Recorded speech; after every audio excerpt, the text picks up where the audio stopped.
I'm an amateur ghost hunter. I was hoping to find a ghost, but found something worse. My fascination with ghosts and the paranormal began 2 years ago. It was a cool summer night, and it was beginning to rain.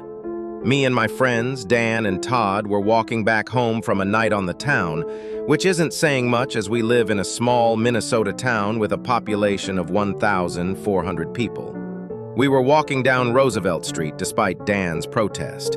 He hated taking this path home because of the decaying school that sat dormant on this street. Rumor around town was that the school is haunted.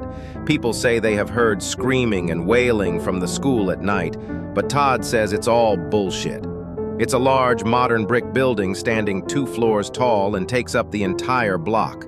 It was once a nice, up-to-date school, but it closed down a couple years prior due to a dwindling student population.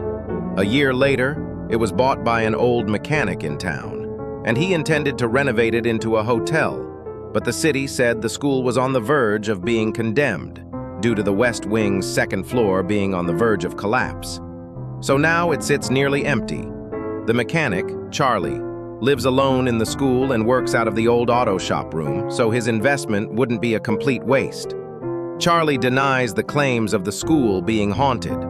As we walked closer to the school, Dan and Todd were arguing about how haunted the school was. "I just don't see why we couldn't take a different route home," Dan said. "This area gives me the heebie-jeebies."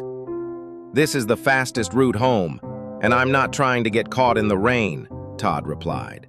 "It's just a bunch of small-town gossip is all. This town has nothing else going on, so they make things up to stay interesting. I went here when I was a kid," I added. "There's nothing scary about it. The closest occurrence we had was me almost dying of boredom a couple times." Yeah, very funny," Dan sighed. "My brother said he refuses to step foot on this street after what he heard one night." "Okay, but your brother is also a drunk, so who knows what he actually heard," said Todd. As Dan and Todd continued bickering about how scary the school was, I heard a faint tapping sound coming from nearby. I stopped dead in my tracks. It sounded